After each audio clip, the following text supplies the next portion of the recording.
Good morning, everyone. Thank you for coming. I am Staff Sergeant Eric Defosse, and I'll be the moderator for this event.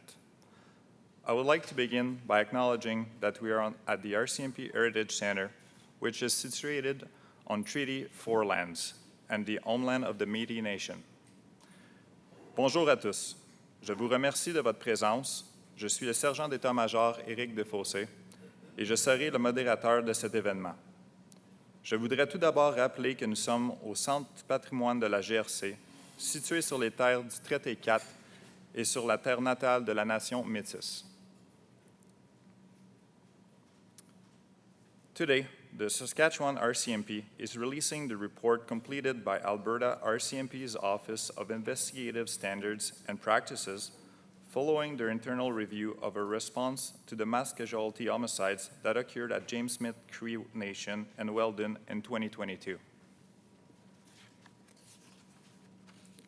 We will also be providing our responses to the recommendations resulting from that internal review process, as well as those from the two related coroners inquests that occurred earlier this year. Saskatchewan RCMP Commanding Officer, Assistant Commissioner Rhonda Blackmore, and Criminal Operation Officer, Chief Superintendent Ted Munro, will each provide a brief statement. We will then have a question and answer period where we will go through all of the resulting recommendations in sequential order and will canvass for questions. We may have time at the end to take general questions relating to the material presented today. You have the opportunity to ask questions of Assistant Commissioner Blackmore, Chief Superintendent Munro, Superintendent Josh Graham, Officer in charge of our Major Crime Section. I'll be providing information in French throughout the entirety of today's event. Aujourd'hui, la GRC de la Saskatchewan publie le rapport que le Bureau des normes et des pratiques d'enquête de la GRC en Alberta a produit à la suite du processus d'examen interne de notre réponse à la tuerie survenue à la nation crie de James Smith et à Weldon en 2022. Nous fournirons également nos réponses aux recommandations découlant de ce processus d'examen interne ainsi que celles issues de 2 enquêtes du coroner qui ont lieu au début de l'année. La commandante divisionnaire de la GRC de la Saskatchewan, la commissaire adjointe Rhonda Blackmore, et le surintendant principal, Ted Munro, officier responsable des enquêtes criminelles, feront une brève déclaration. Il y aura ensuite une période de questions et de réponses, au cours de laquelle nous passerons en revue toutes les recommandations en ordre séquentiel et répondrons aux questions. À la fin de la période, nous aurons peut-être le temps de répondre à des questions d'ordre général concernant l'information présentée aujourd'hui. Vous aurez l'occasion de poser des questions aux personnes suivantes.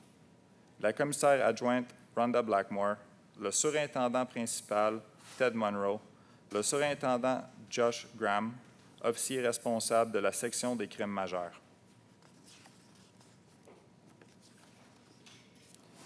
Je fournirai des informations en français pendant toute la durée de l'événement aujourd'hui. The internal review report and the written responses to the recommendations resulting from the internal review process are available on the Saskatchewan RCMP Public's website. The responses to the recommendations resulting from the 2 coroners inquests are available on the Saskatchewan Coroners Service website under the Jury Findings and Recommendations section. The embargo on these materials is now lifted, and reporting on the content is permitted. We thank you for your cooperation and respecting the terms of the embargo. Le rapport d'examen interne et les réponses écrites aux recommandations découlant du processus d'examen interne sont disponibles sur le site Web de la GRC de la Saskatchewan. Les réponses aux recommandations issues des 2 enquêtes du coroner sont disponibles sur le site Web du Service des coroners de la Saskatchewan, dans la section « Conclusions et recommandations du jury ». L'interdiction de publication de ces documents est maintenant levée. Nous vous remercions de votre collaboration. With that, we'll begin. Sur ce, nous allons commencer.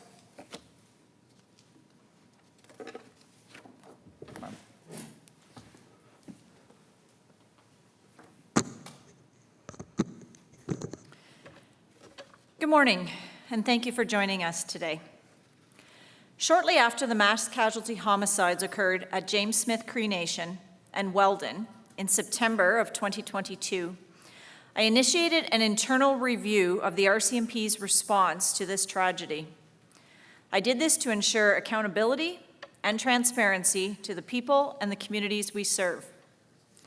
The review, through an assessment of specific objectives, sought to determine whether lessons learned and recommendations that stemmed from past mass casualty events had been adopted, whether the RCMP's response to this event was effective, and to identify and make recommendations for improvement.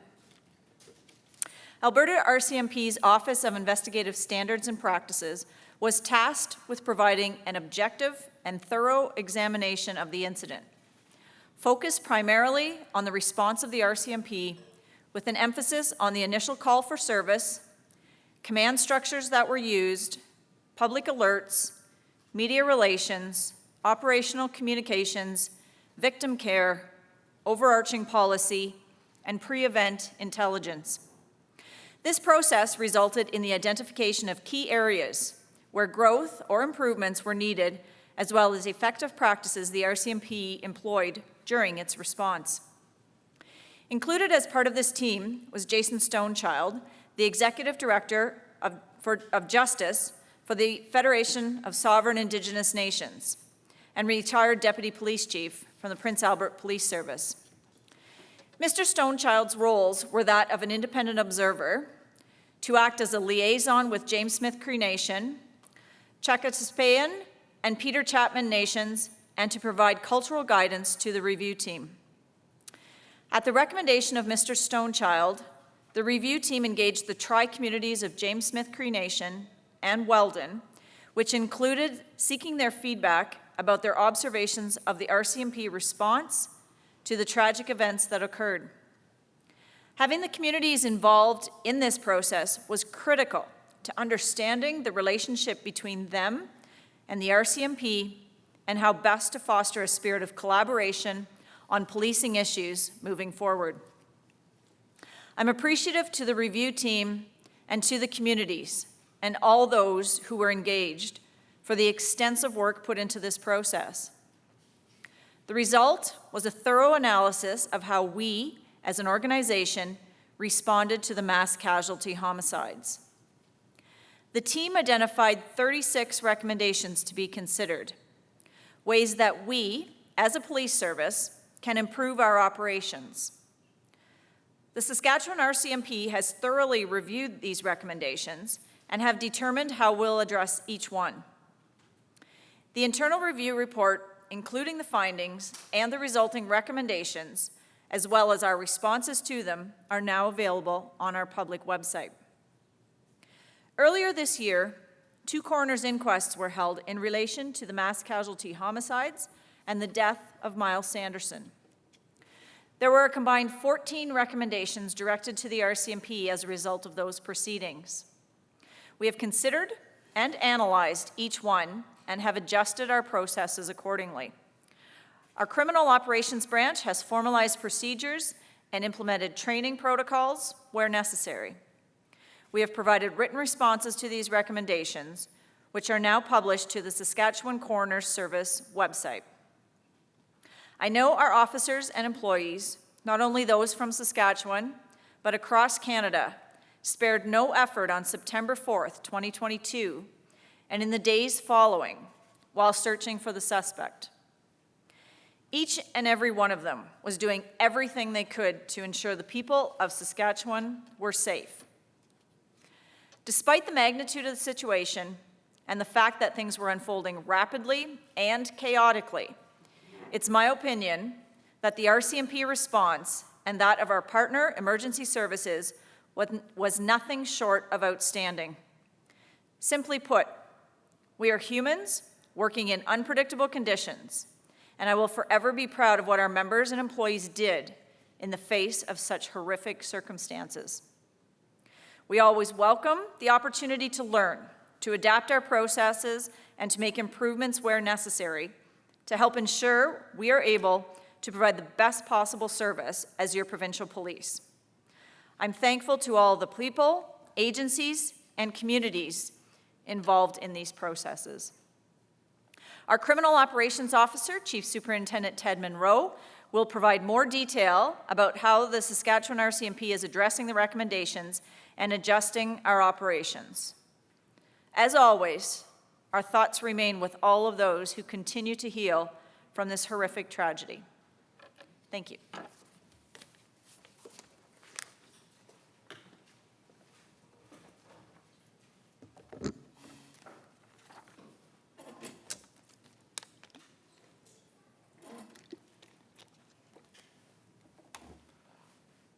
Bonjour à tous. Merci d'être des nôtres aujourd'hui. Peu après la tuerie qui a lieu dans la nation crie de James Smith et à Weldon en septembre 2022, j'ai amorcé un examen interne de l'intervention de la GRC à la suite de cette tragédie.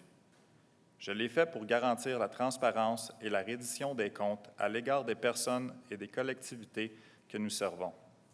Par l'évaluation d'objectifs précis, l'examen visait à déterminer si les leçons tirées des incidents de pertes massives précédents et les recommandations qui ont découlé ont été mises à profit et mises en œuvre, à déterminer si l'intervention de la GRC en réaction à cet incident a été efficace, ainsi qu'à repérer les lacunes et à faire des recommandations sur les améliorations à apporter.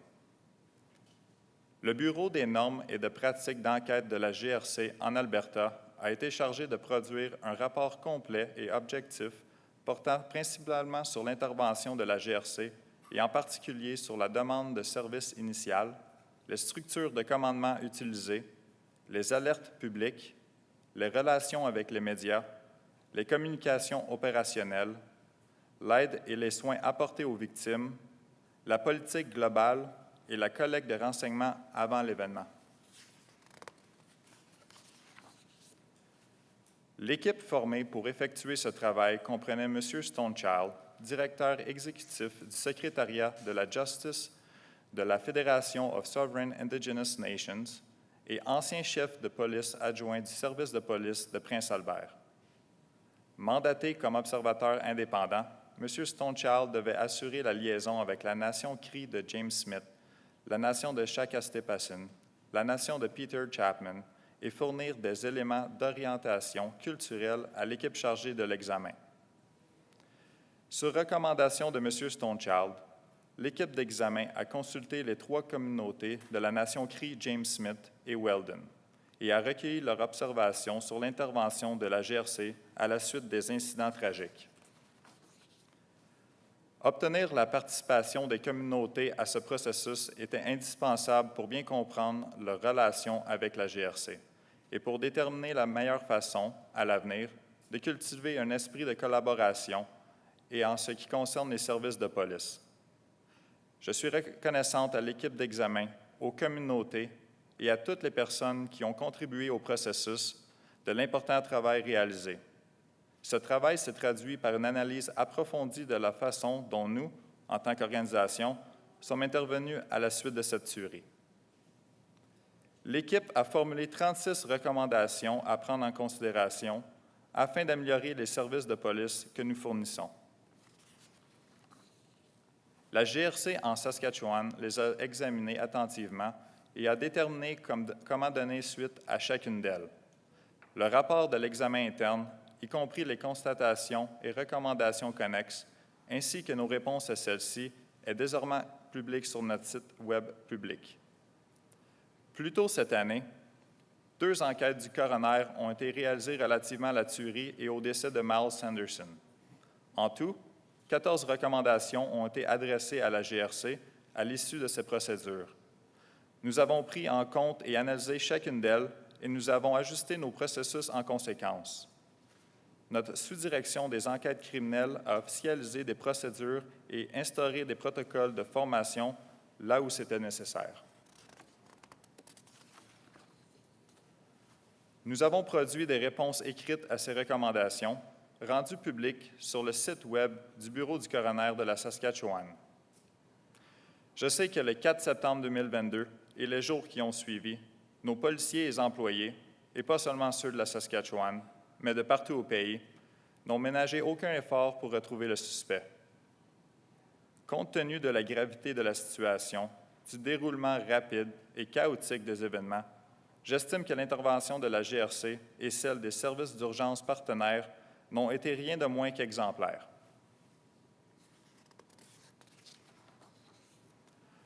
Pour le dire simplement, nous sommes des êtres humains qui travaillons dans des conditions imprévisibles et je resterai à jamais fier de ce qu'on a accompli, nos membres et employés, dans des circonstances si terribles. Nous sommes toujours heureux d'apprendre, d'adapter nos processus et d'y apporter des améliorations aux besoins pour nous assurer de vous offrir le meilleur service possible, comme l'exige notre mission de police provinciale. Je remercie toutes les personnes, tous les organismes et toutes les collectivités qui sont engagées dans ce processus. Notre officier responsable des enquêtes criminelles, le surintendant Ted Monroe, vous donnera des présentations sur les moyens dont la GRC en Saskatchewan entend prendre pour mettre en œuvre les recommandations et adapter ses opérations. Comme toujours, nos pensées accompagnent toutes les personnes qui poursuivent leur marche vers la guérison à la suite de cette horrible tragédie. Merci. Chief Superintendent.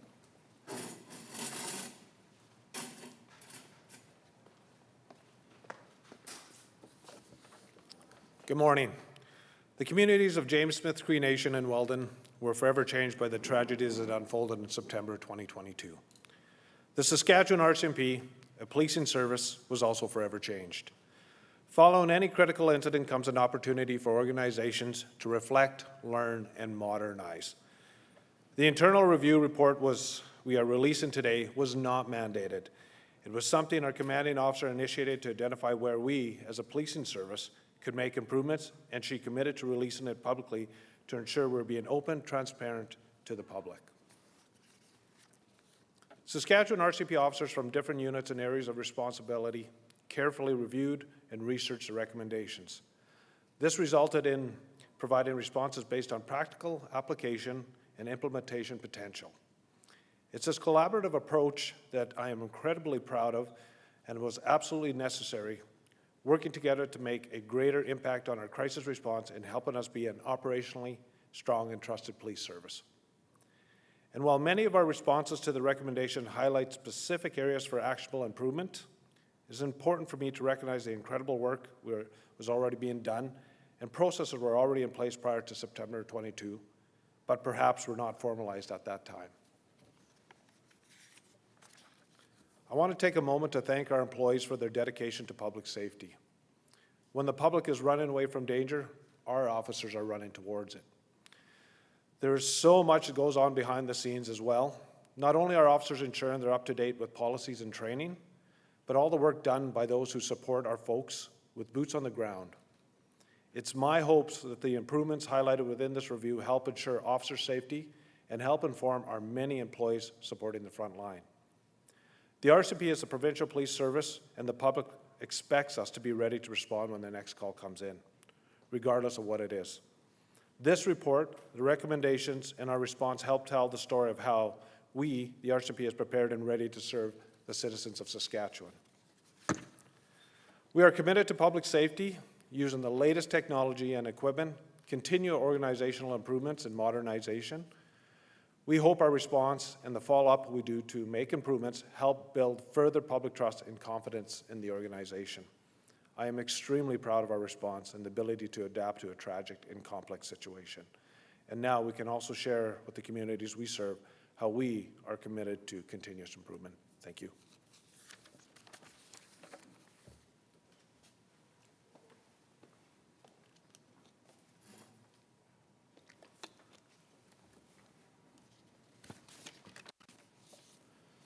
Bonjour à toutes et à tous.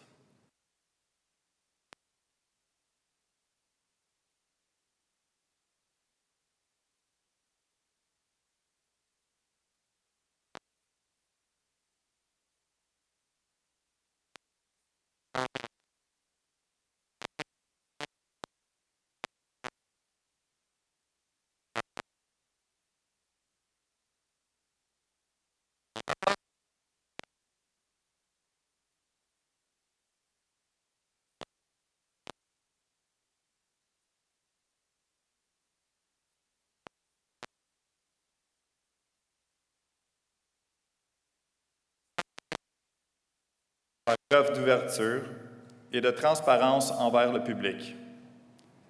Des agents de la GRC de la Saskatchewan, de différents groupes et secteurs de responsabilité, ont mené avec soin un examen et des recherches relativement aux recommandations formulées dans le rapport et ont fourni des réponses en fonction du potentiel d'application pratique et de mise en œuvre. Cette approche collaborative, dont je suis incroyablement fier, était absolument nécessaire.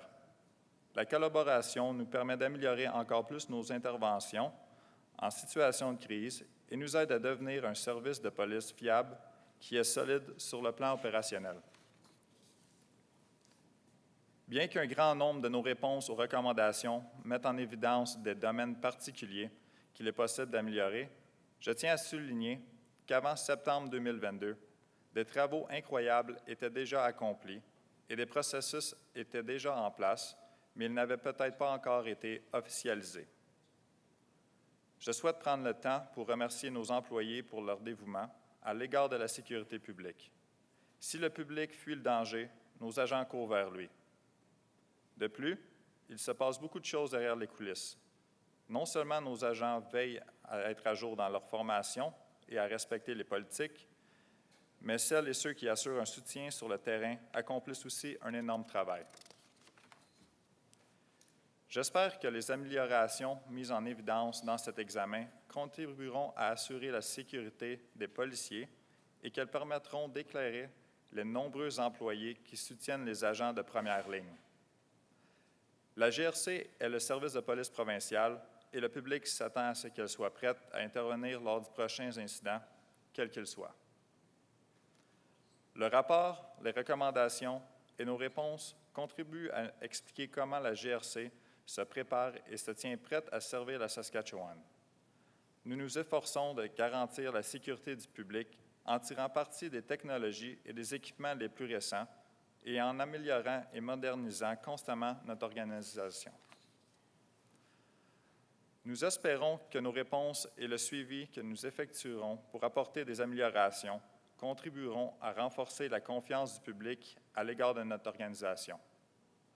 Je suis extrêmement fier de notre réponse et de notre capacité à nous adapter à des situations tragiques et complexes.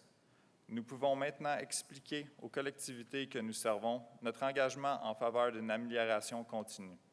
Merci. Superintendent Graham.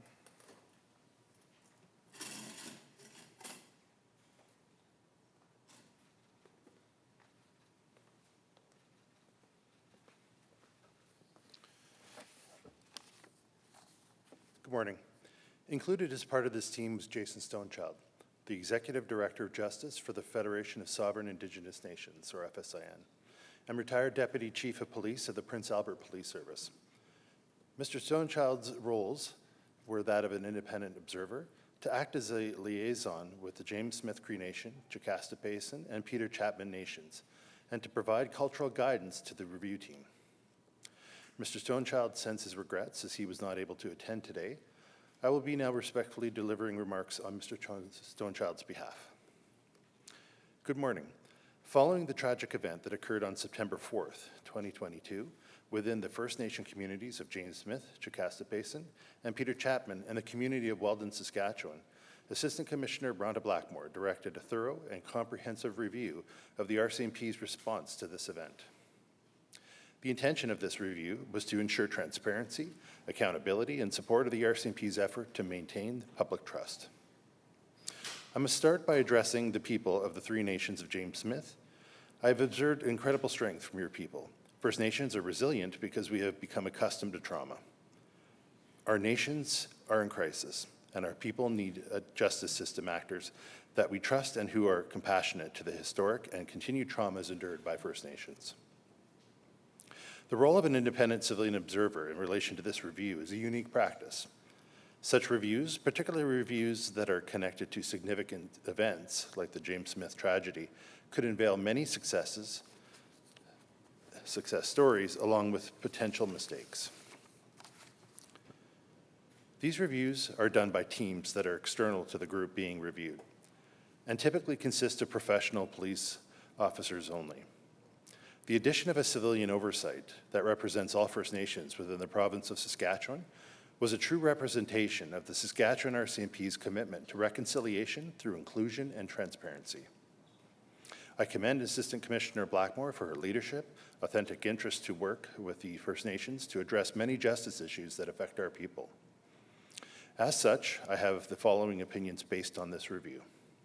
Number one, the team developed for this review is professional, highly competent, impartial, and were aligned to achieve the best outcome. Number two, the review included external stakeholder consultation that was appropriate and represented the interest of the communities. Three, community concerns regarding the RCMP's response were explored and included within the team's findings. Four, I am confident that the RCMP, under the leadership of Assistant Commissioner Blackmore, has a sincere interest in the First Nation wellness issues. Five, I believe the findings contained within this report are accurate and meaningful. I would like to acknowledge the professionalism and competence of the team. Their expertise and dedication drove this review in a compassionate and meaningful manner. I thank each of you for the respectful treatment and inclusion I experienced throughout this journey. I take great pride to our people and to the First Nations.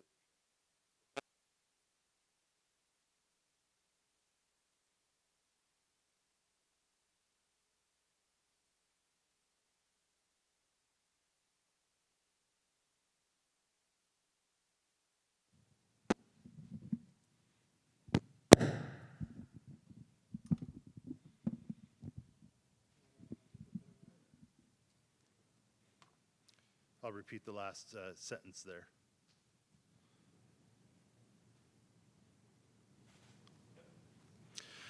I'll repeat the last sentence that I started. I take great pride as a servant to our people and to our First Nations leadership. The Federation of Sovereign Indigenous Nations is a strong organization that protects the inherent and treaty rights of First Nations. We do so through collaborative relationships, advocacy, and supporting our First Nations people. I acknowledge Chief Bobby Cameron and Vice Chief Edward Lura, in addition to our executive chiefs and at the FSIN, as they have fully supported our efforts regarding this review and efforts in support of James Smith, Chakastapason, and Peter Chapman.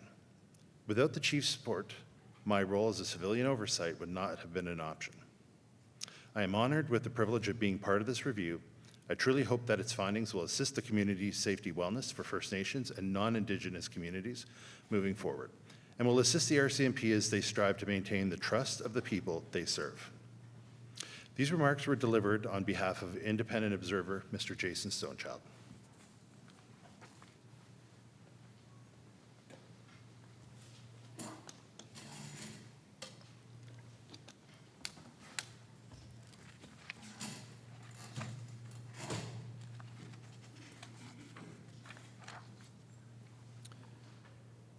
Jason Stonechild, directeur exécutif de la justice pour la Fédération of Sovereign Indigenous Nations et chef de police adjoint à la retraite du service de police de Prince-Albert, faisait partie de cette équipe.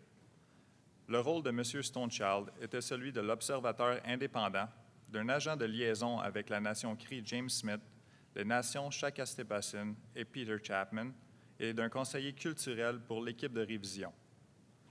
M. Stonechild nous a fait part de ses regrets car il n'a pas pu être présent aujourd'hui. Je vais maintenant respectueusement faire des remarques au nom de M. Stonechild. Bonjour.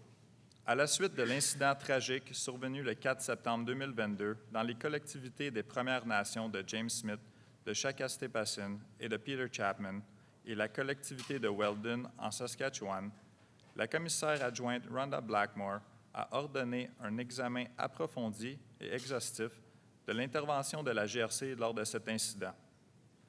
L'examen avait pour but d'assurer la transparence et la responsabilisation à l'appui des efforts déployés par la GRC pour maintenir la confiance du public. D'abord, je tiens à m'adresser au peuple des Trois Nations de James Smith. J'ai été témoin d'une force incroyable manifestée par vos peuples. Les Premières Nations sont résilientes, car elles ont dû s'adapter aux traumatismes vécus au fil du temps. Nos nations sont en situation de crise, et nos peuples ont besoin d'intervenants du système judiciaire en qui nous avons confiance et qui font preuve de compassion à l'égard des traumatismes historiques et perpétuels subis par les Premières Nations. Le recours à un observateur civil indépendant relativement à un examen du genre est une pratique unique. Des examens de ce type, surtout des examens à l'endroit d'incidents importants comme la tragédie survenue dans la nation Crie de James Smith, pourraient soulever de nombreux exemples de réussite, mais pourraient également relever des erreurs potentielles.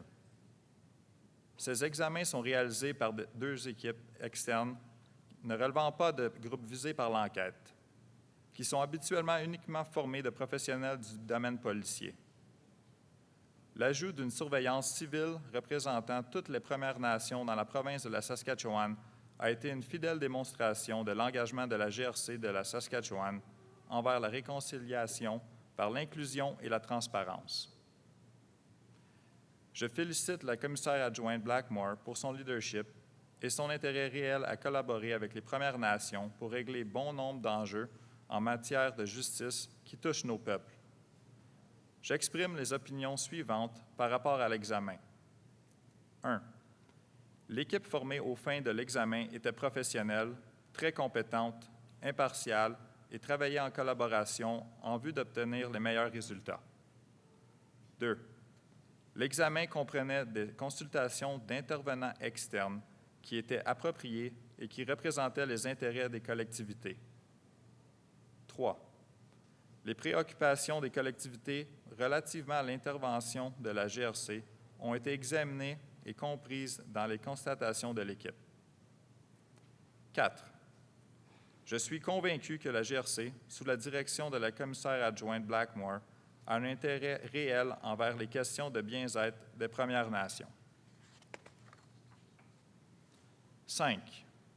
Je suis d'avis que les constatations du présent rapport sont pertinentes et exactes. Je souhaite reconnaître le professionnalisme et la compétence des membres de l'équipe.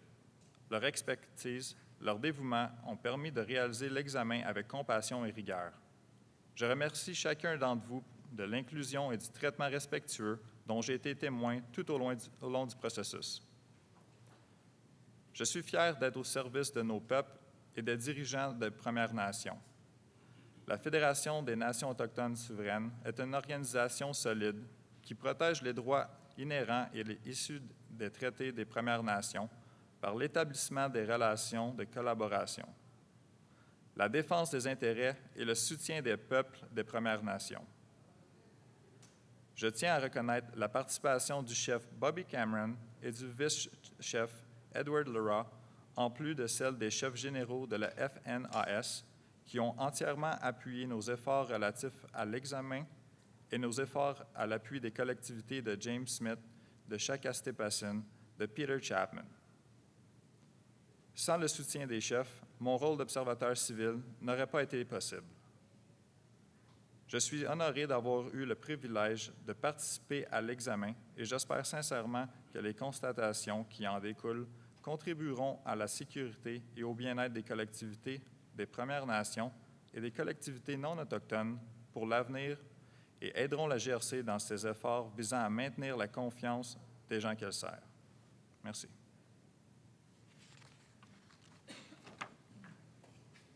Thank you. Merci.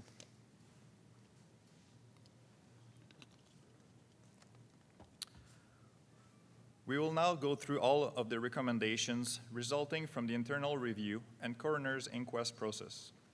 Starting with the first coroner's inquest into the mass casualty homicides, then the second inquest into the death of Miles Sanderson, and finally, the internal review. I will read them out in sequential order. If you have a question about the recommendation we're on, please raise your hand. We have an RCMP representative on each side of the room who will bring the microphone to you. Should you have questions in French, the appropriate representative will answer in English, and I'll repeat their answer in French. Again, we may have time at the end to take general questions relating to the material presented today. Nous allons maintenant passer en revue toutes les recommandations découlant du processus d'examen interne et des enquêtes du coroner, en commençant par la première enquête du coroner sur la tuerie, puis la deuxième enquête sur le décès de Miles Sanderson, et enfin l'examen interne. Je vais les lire dans l'ordre séquentiel. Si vous avez une question sur la recommandation que nous examinons, veuillez lever la main. Nous avons un représentant de la GRC de chaque côté de la salle qui vous apportera le micro. Si vous avez des questions en français, le représentant concerné y répondra en anglais, puis je répéterai sa réponse en français. Encore une fois, nous aurons peut-être le temps, à la fin, de répondre à des questions d'ordre général concernant l'information présentée aujourd'hui. We can now begin. Commençons sans plus tarder. Recommendations resulting from the first coroner's inquest. Recommandations découlant de la première enquête du coroner. Jury recommendations. Recommandations du jury. 1. Any photo of an individual on a police database or police access tool must display the date of the photo in a prominent way. 1. La date à laquelle toute photo d'une personne figure dans une base de données ou un outil d'accès de la police doit être affiché de manière visible.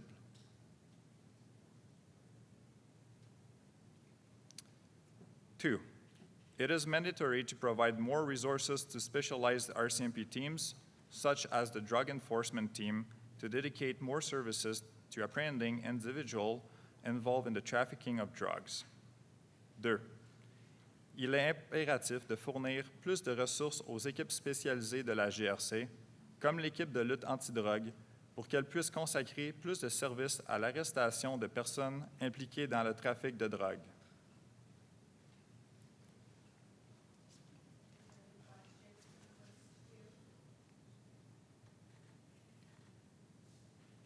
Three, we encourage collaboration and attendance at community events such as ceremonies and celebrations that will foster positive relations and trust between the two parties.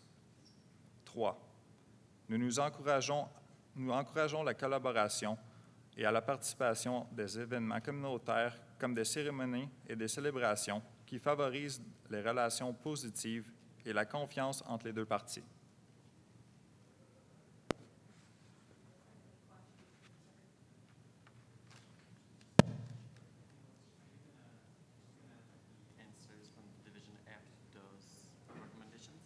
We won't be running through them all. They're available on our public website. If you have any questions, please let us know.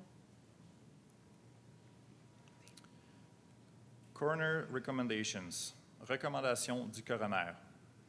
1.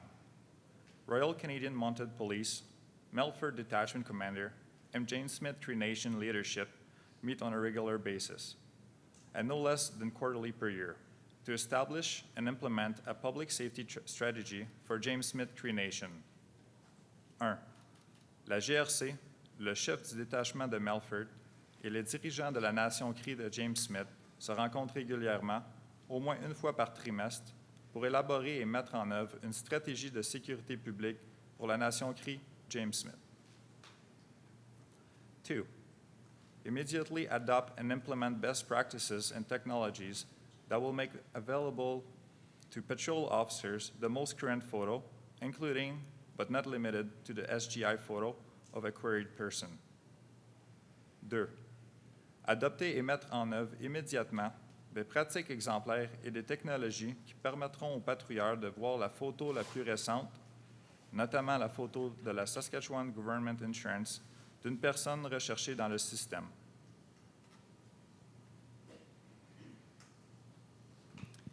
Hi. Over here, sorry. Had this problem never come up before this situation? Because it seems like something that would potentially come up a lot.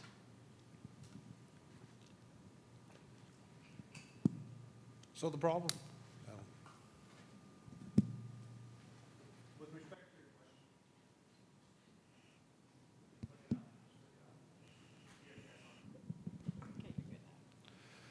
So in respect to your question, there has this problem come up before. You know, as we take a look at this, the information, obviously analyzing and looking back at what we did here and how to improve our systems, one of the things, the big features here is obviously given the capabilities to our members on the front line and our employees to have that quick adaptation to adjusting photographs and putting it on. And the changes that we've made through criminal operations to all our frontline employees is having that ability now through what the date and time on the photograph, where it was taken, and that system being uploaded to all three of our systems, from the police reporting occurrence system to CPIC to PAT. So now we have that ability where we didn't have it before.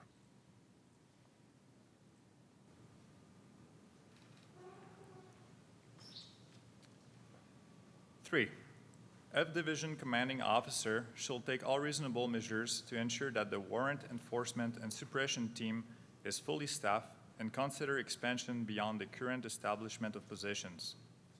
3. Le commandant de la division F doit prendre toutes les mesures raisonnables pour s'assurer que l'équipe d'exécution des mandats et de répression dispose d'une équipe complète et envisager d'augmenter le nombre actuel de postes. 4. Yep, pause, please. Hi there. I have a question on behalf of one of my colleagues in Saskatoon regarding this recommendation. So the question is, while the RCMP agrees with some of the recommendations, especially about special teams like the warrant enforcement team on principle, it's not able to follow those recommendations right now because it's not possible to fill those positions. What is standing in the way of hiring more officers and getting them into those positions?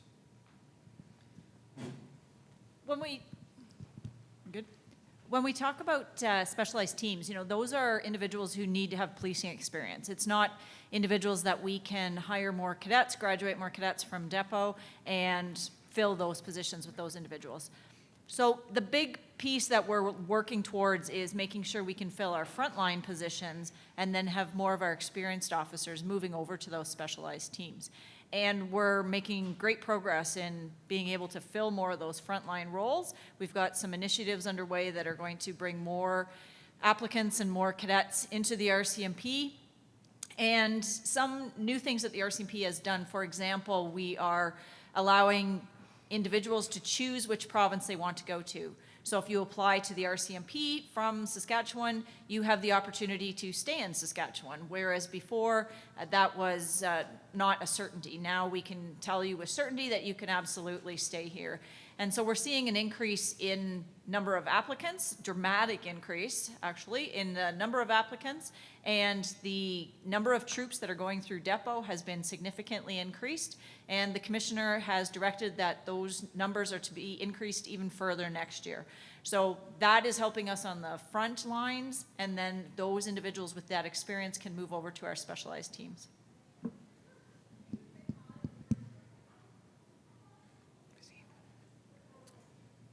Four, F Division Commanding Officer shall take all reasonable measure to ensure that the crime reduction team is fully staffed and consider expansion beyond the current establishment of positions. 4. Le commandant de la division F doit prendre toutes les mesures raisonnables pour s'assurer que l'équipe de réduction de la criminalité dispose d'une équipe complète et envisager d'augmenter le nombre actuel de postes. 5. F Division Commanding Officer shall take all reasonable measures to ensure that the Saskatchewan Trafficking Response Team is fully staffed and consider expansion beyond the current establishment of positions. 5. Le commandant de la division F doit prendre toutes les mesures raisonnables pour s'assurer que l'équipe d'intervention en matière de trafic de substances de la Saskatchewan dispose d'une équipe complète et envisager d'augmenter le nombre actuel de postes.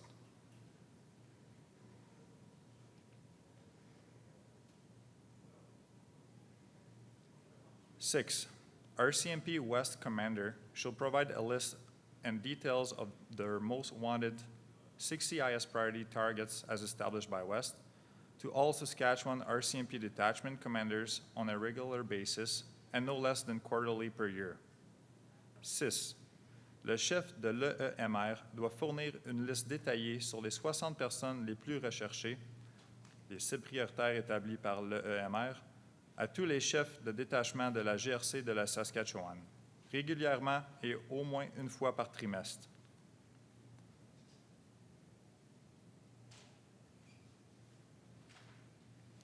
7. RCMP West Commander shall adjust the West matrix to prioritize apprehension targets so that individuals who are repeat domestic offenders are ranked higher. 7. Le chef de l'EEMR de la GRC doit modifier la matrice de l'équipe en vue d'accorder la priorité à l'arrestation de délinquants récidivistes qui ont commis des infractions de violence conjugale.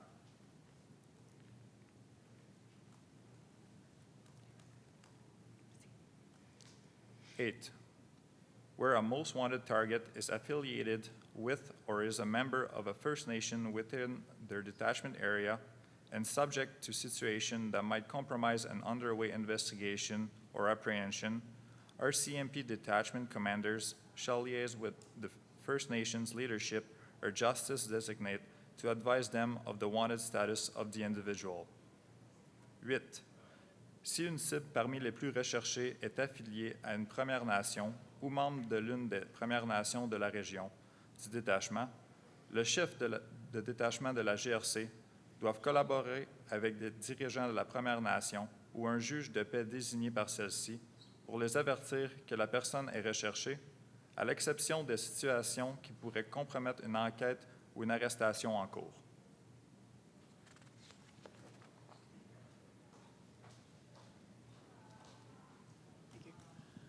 In the response to this recommendation, what I took from it was basically we have things in place for this to be done, but the leadership of the First Nation, certainly at the first inquest, felt that it wasn't done in this case. So in response to that, one of the big things we focus on is obviously public safety and working with our communities to enhance that. By providing this list to them and making them aware of it, it also brings that community aspect of working closely with our police agencies and police forces in that area to help us go out and search for these individuals and get the community's help to apprehend them. So that's been a big focus now is in doing that. And not to say that wasn't done before. Now we focus hard from a senior management point to drill that down and have our detachment commanders work with their communities to enhance public safety.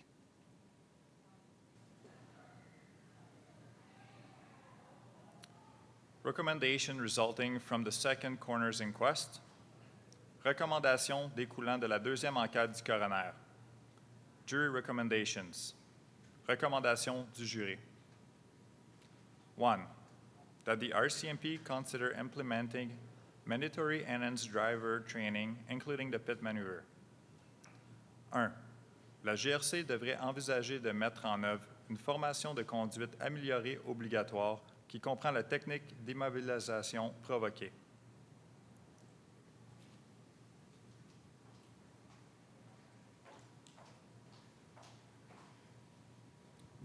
Hi, thank you. I'm just wondering with this one, is this something RCMP is not considering? That's what I took from the recommendation response, but if you could provide some clarity, that'd be great. It's not that we're not considering it, it's that we're examining it and we're looking at who should have that training. Maybe that doesn't mean that every officer has that training, but some sections may require that training, and that's what's happening now is an assessment of who needs that training. The advanced vehicle emergency operators course is being updated, and that assessment is happening. So I expect we'll see an expanded capability in use of the pit maneuver beyond just our emergency response team as we have it now, but I don't see it being expanded to every single officer simply because it is a very risky and dangerous technique, and we want to make sure that the units that have encountered these individuals more often, that could include our warrant enforcement teams, that they have the training to do that, but maybe not all of our frontline members.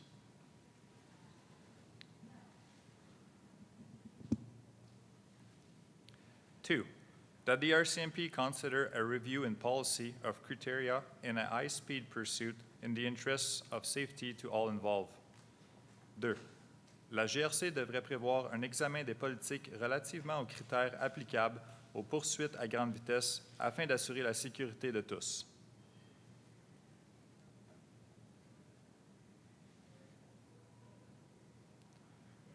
3, that the RCMP consider implementing additional training in the form of enhanced extraction techniques for the purpose of arrest takedowns. 3, la GRC devrait envisager de mettre en œuvre une formation supplémentaire sous forme de techniques d'extraction améliorées aux fins d'arrestation ou de mise au sol.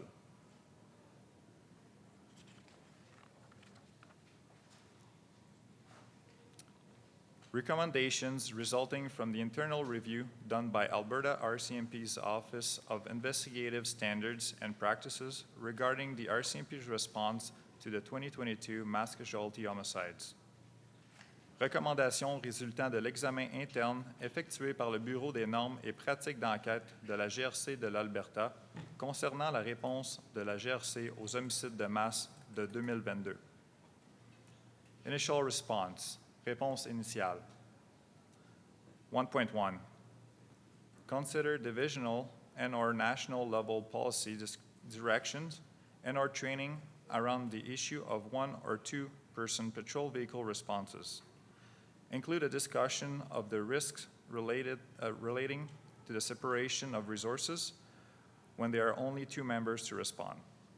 Policy and/or training shall not be prescriptive, but rather framed in a way that can assist members to best consider the risks and make the most effective decisions accordingly. 1.1. Envisager la possibilité de fournir une orientation stratégique ou des formations à l'échelle divisionnaire ou nationale au sujet des interventions des patrouilles à 1 ou 2 personnes. Inclure une discussion sur le risque lié à la séparation des ressources lorsque seulement 2 membres peuvent intervenir. La politique et la formation ne doivent pas être prescriptives. Il faut plutôt cadrer la question de sorte à aider les membres à bien évaluer les risques et à prendre les décisions les plus efficaces en conséquence. So I understand that the response to this has been that the local detachment has created a policy in response to this, but I'm just wondering why a national policy or a local detachment policy wasn't created until now. Just in respect to that, so again, the recommendations from the OISP review are designed for the RCMP in Saskatchewan. So we took a look at it from an RCMP perspective here in the province. Now, that being said, that information has been passed off to our national headquarters to examine. The big thing here is you have to look at it from the geographical location of every detachment, the size, what's written out there, the calls for service, the experience of each member. What may work in Fond du Lac, Saskatchewan may not work in Swift Current, Saskatchewan. So the recommendations from here have been passed off to national for other divisions to take a look at it.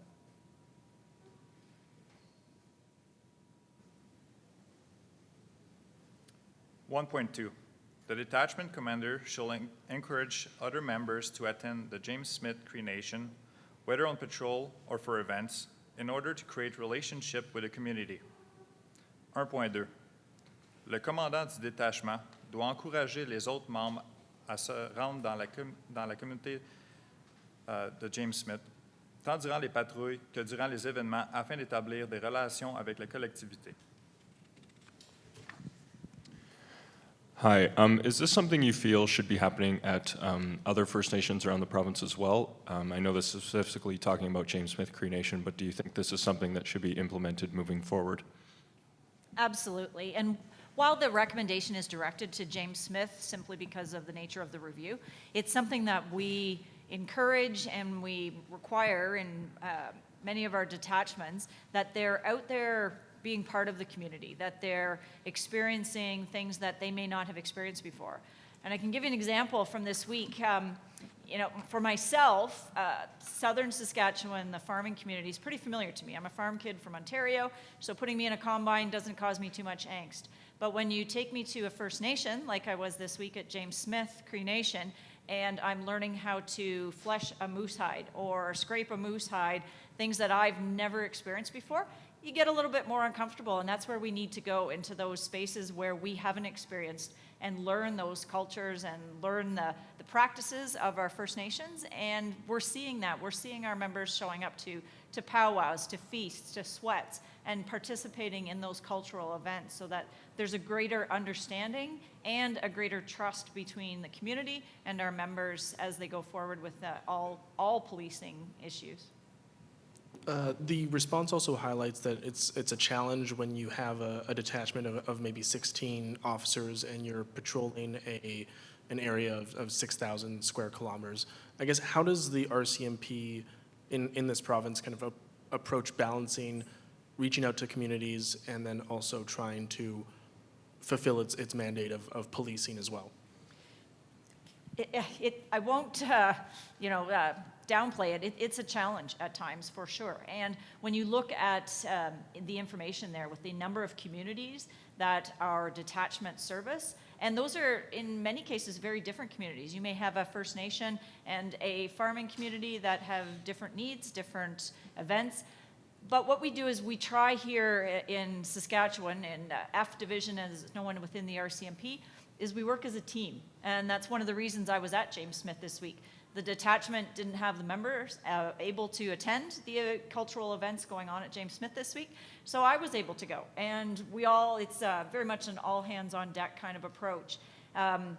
Chief Superintendent Monroe is often at events. You'll often find him in the far north, despite that his office is here in Regina, attending cultural events or making sure that we have some representation. So we try to supplement when we can to help the detachments out, but there are times when we just can't make every single event that individuals would like us to attend, but we do our best.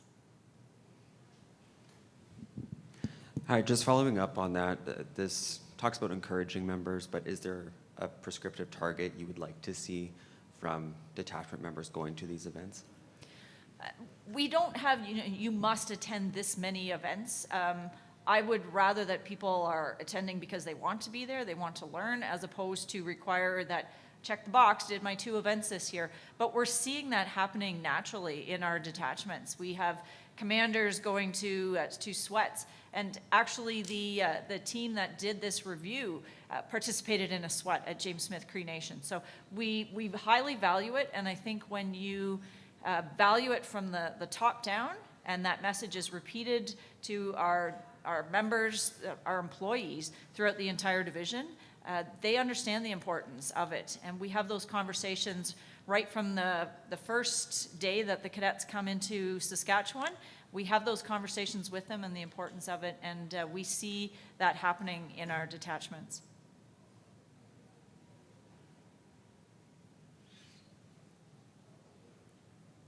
Command structure, structure de commandement. 2.1. Consider splitting mobile CP resources to have equipment available for deployment in a more northern location.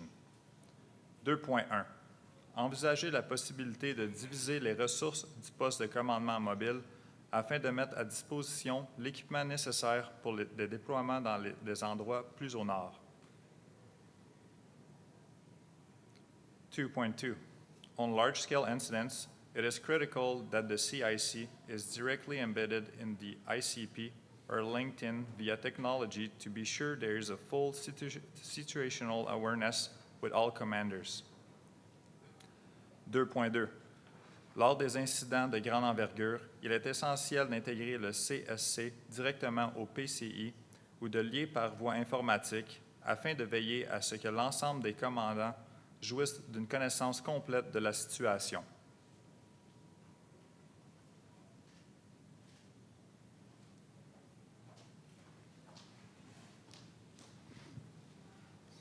This might be, I think it's in relation to this recommendation, but just what's the proposed command structure looking like going forward for these big crises that do happen? Just because there seem like there may have been some issues in the past structure. So just in respect to that, so just like anything else, we always go back and examine what we did in the past to see how we can improve in the future. So one of the things we did is we went back, looked at our current command structure and how that worked throughout, obviously, the James Smith and other events. And just as policing and everything evolves, you got to look at how do we move forward by modernization. And so what we did is we moved to the gold, silver, bronze strategy. So this strategy is built out of the UK and looks at mass casualty, looks at large civil unrest that's taken place, and how do you manage it? And what it does, it gives us that opportunity more from a police perspective when we look at that from a capabilities of up-down chain of commands and how that thing fluctuates. It's actually more concise and more controlled in how we manage those now.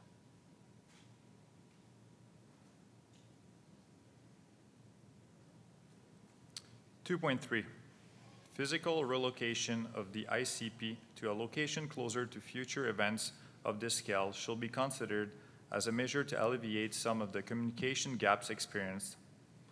Alternatively, should it be decided by command that the ICP should be located in the DEOC, provide a clear announcement advising of that designation.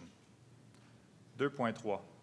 La relocalisation physique du PCI afin de le rapprocher du lieu où des événements d'une pareille envergure sont susceptibles de se reproduire devrait être envisagée afin d'atténuer une partie des lacunes en matière de sensibilisation. Si le commandement décide plutôt d'intégrer le PCI au CDOU, il serait nécessaire de l'annoncer clairement.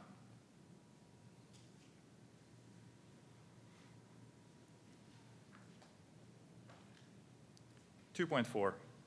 Consider designing a crimes in action protocol for the division that includes organizational charts template for roles necessary to fill should an event of this magnitude transpire again. This will promote an organizational structure to be present at the onset of the event. Within the structure, roles and appropriate reporting lines between the DEOC, CIC, MCU can be outlined. 2.4.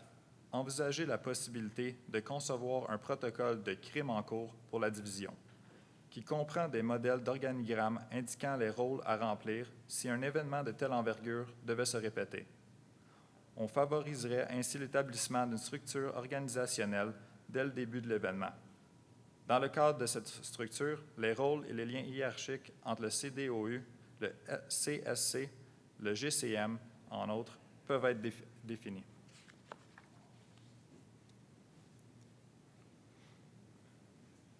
2.5. Commit to and implement a major event command system for the division.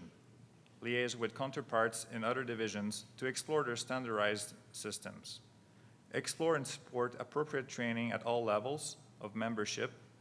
Include national operation readiness and response unit to ensure the greatest consistency around implementation. 2.5.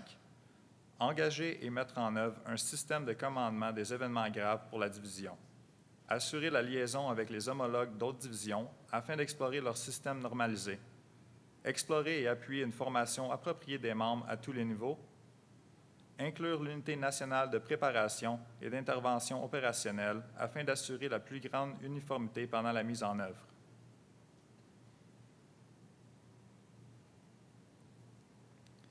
2.6. Consider options to modernizing the DEOC. Examine feasibility of reorganizing or relocating the DEOC, including investment in technology and infrastructure. 2.6. Examiner les options pour moderniser le CDOU. Examiner la possibilité de réorganiser ou de réinstaller le CDOU, y compris les investissements dans la technologie et l'infrastructure.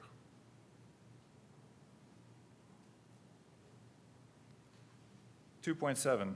Identify division scribe resources and managers and explore the possibility of a scribe program that will automatically dedicate a scribe to CIC callouts. 2.7. Identifier les préposés au registre des communications et les gestionnaires de la division et explorer la possibilité d'un programme de préposés au registre des communications qui consacrera automatiquement un préposé au registre des communications aux appels de CIC.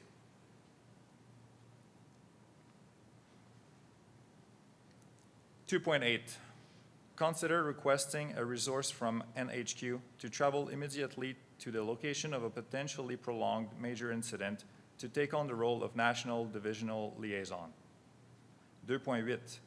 Envisager de demander à une ressource de la DG et de se rendre immédiatement sur les lieux d'un incident grave, possiblement prolongé, afin d'assumer le rôle de liaison entre la DG et la division.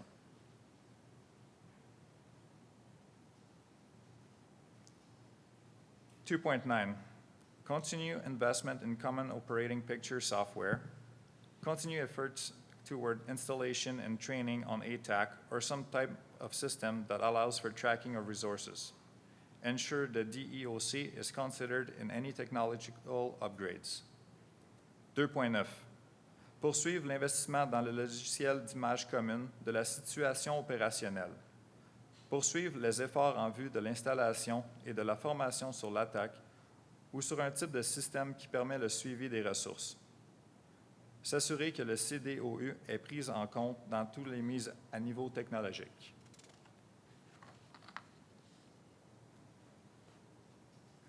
Air Services, services aériens. For any major events requiring air asset, the Divisional Flight Coordinator shall be notified immediately and situated in the ICP alongside command. 3.1. Pour tout événement grave nécessitant des ressources aériennes, le coordinateur divisionnaire de vol ou un chef des opérations aériens doit être identifié immédiatement et situé dans le PCI avec le commandement.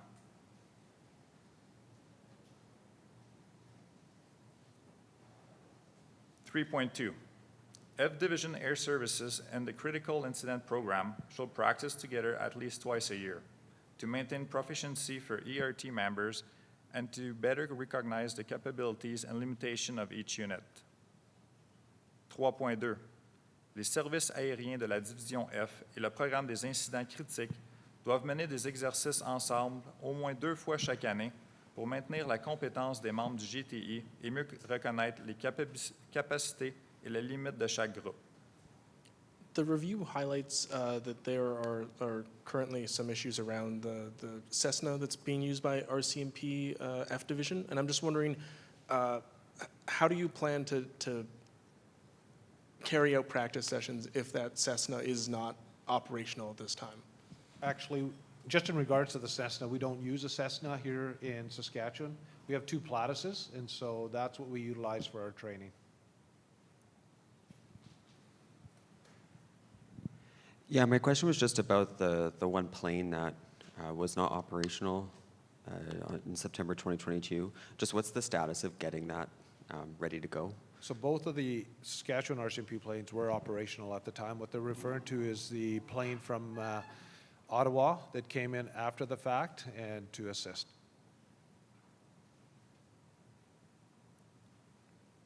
I just want to understand, like F Division has 2 platypus and no Cessna? That's correct. We have 2 Platuses that are fully operational that transport our members throughout the province. Okay. And one air asset was non-operational, so you used a Cessna from the Saskatchewan Police Services. That's right? So the Cessna that was used was actually the Saskatoon Police Services where it was brought in. Our Cessna that is in Saskatchewan at that time was not operational. We hadn't used it for excess of 6 years. Okay. And the report mentioned that one of those air assets, and it's not clear because some parts have been redacted, but one of those air assets was not up to date and needed major revisions. Are we talking about the Cessna or the one F Division plane? Or are we talking about a plane that the Saskatoon Police Services Cessna? So the Saskatoon Police Service, what I can say, their plane is up to date, and so regards to our Platuses, both were functioning at that time. I'm not quite sure, ma'am, if you can answer that one. I think what they're referring to is the plane that came out of Ottawa that provided assistance. At the time when we initially requested it, it was between contracts. And so there was a contract that was required to be signed by procurement, and that had not been done. But that was moved ahead as an emergency, given the circumstances that we were facing, and that happened quite quickly so that we were able to utilize that plane towards the end of the event. Thank you. Thank you.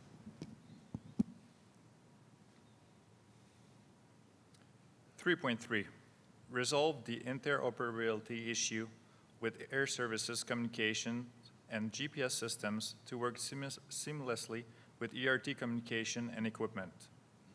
3.3, résoudre les problèmes d'interopérabilité avec les systèmes de communication et de SML de services aériens afin de fonctionner avec les communications et l'équipement du GTA.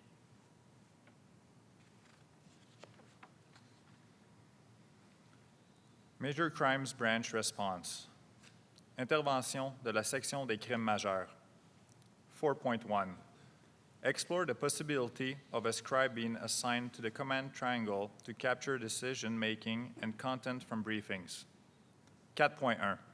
Étudier la possibilité qu'un préposé au registre des communications soit affecté au triangle de commandement pour consigner la prise de décision et le contenu des séances d'information.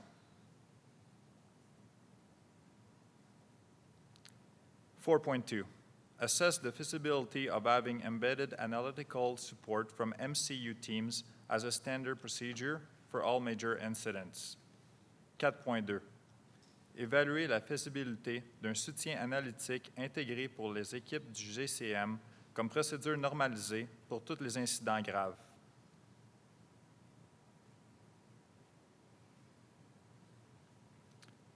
4.3. Consider the creation of a MCU logistics package for expediting setup on initial callouts. 4.3. Envisager la création d'une trousse logistique du GCM pour accélérer la configuration pendant les appels initiaux.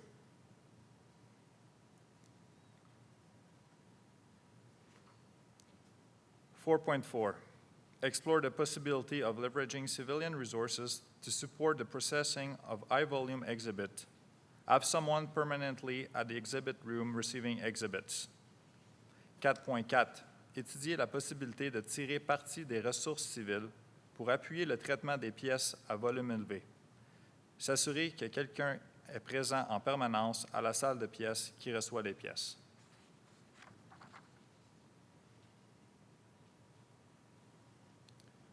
4.5. Explore opportunities for FLS to lead presentations to MCU to relay the capabilities of their services, particularly in regards to mass casualty events, and to form a basis for discussion between the units. 4.5.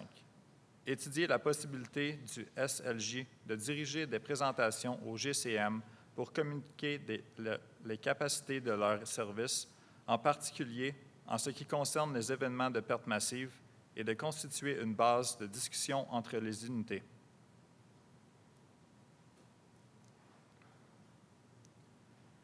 4.6. Consider purchasing inflatable tents or fabric walls for FIS to protect holdback evidence and provide more dignity to the deceased while processing scenes. 4.6. Envisager d'acheter des tentes gonflables ou des parois en tissu pour le SIJ afin de protéger les preuves et d'offrir plus de dignité aux décédés pendant le traitement des scènes.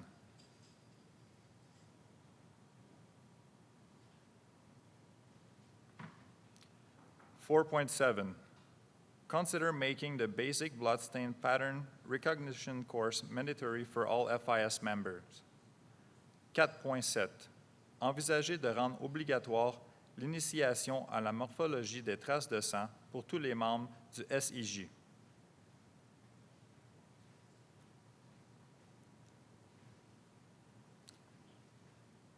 4.8. Nationally, FIS should explore the feasibility of civilianizing some BPA position in order to alleviate some of the resource strains. 4.8. À l'échelle nationale, le SIJ doit étudier la possibilité de civiliser certains postes d'analyse morphologique des taches de sang afin d'atténuer certaines des contraintes liées aux ressources.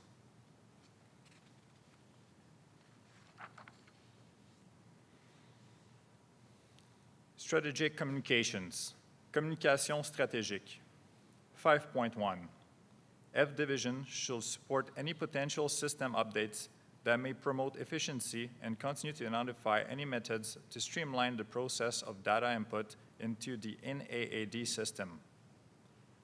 5.1.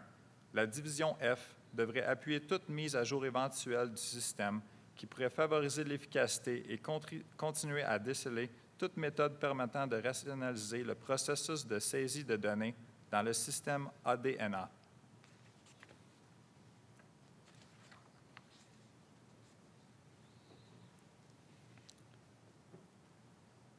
(6.1) If not included in formal training, any in-house training sessions or briefing should highlight the potential issue of staying on the phone longer than necessary in an emergent situation where OCC is experiencing a high volume of calls.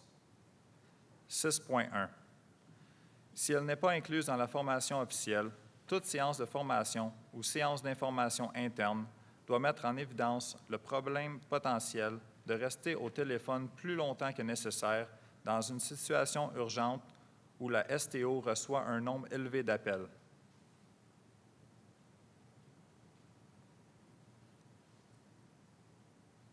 (6.2) At minimum, in the case of a major incident where higher calls for volume will be received in the OCC, assign a MCU investigator, an analyst, and an OCC supervisor to monitor and analyze the incoming calls in real time to best identify and determine trends, patterns, or clusters of calls that might otherwise not be identified in isolation. 6.2. Au moins, dans le cas d'un incident grave où des volumes d'appels plus élevés seront reçus à la STO, affecter un enquêteur du GCM, un analyste et un superviseur de la STO pour surveiller et analyser les appels entrants en temps réel afin de mieux déterminer les tendances. Les modèles ou les groupes d'appels qui risquent de ne pas être autrement déterminés.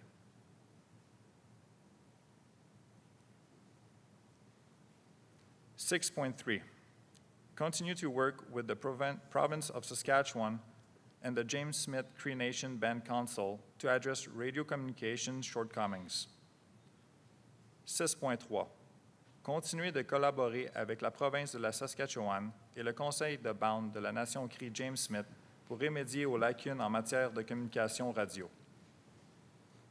Just wanting more details on this. Is this particular to James Smith Cree Nation, or is this a problem in rural areas in general for F Division? So there's a number of, obviously, issues throughout the province where radio coverage and cellular services is limited or to poor to non-existent. So hence you've seen in our recommendation what we did in regards to purchasing radios that can be converted back and forth between both cellular and radio to obviously alleviate that problem.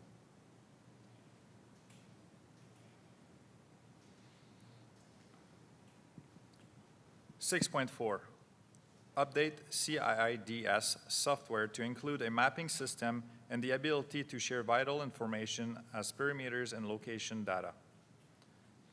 6.4 Mettre à jour le logiciel SIRI pour y inclure un système de cartographie et la capacité de partager des renseignements essentiels comme périmètre et données de localisation.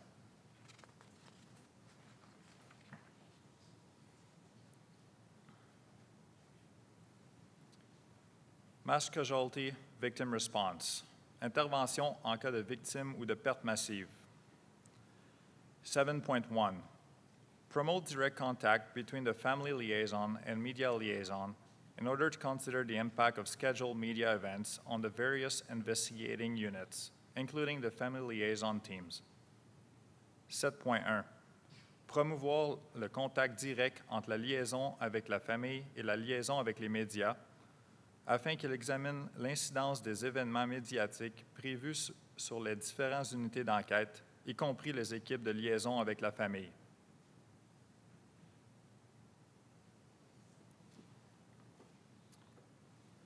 (7.2) Consider seeking out additional training for select members and/or supervisors in the area of mass casualty events.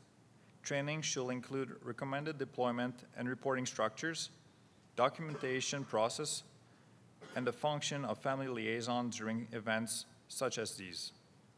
7.2 Envisager d'offrir une formation supplémentaire à certains membres ou superviseurs dans le domaine d'événements de perte massive. La formation doit comprendre des structures de déploiement, et de signalisation recommandée, des processus de consignation et la fonction de liaison avec la famille pendant de tels événements.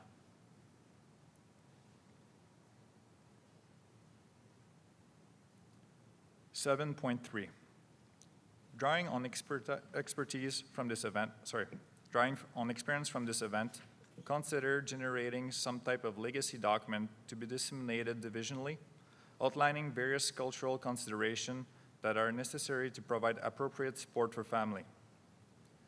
7.3.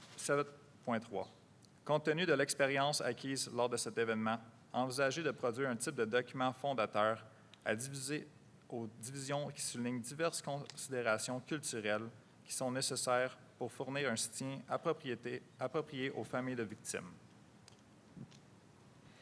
Hi, will this document be developed with James Smith Cree Nation, or is this something else you guys are going to be looking at?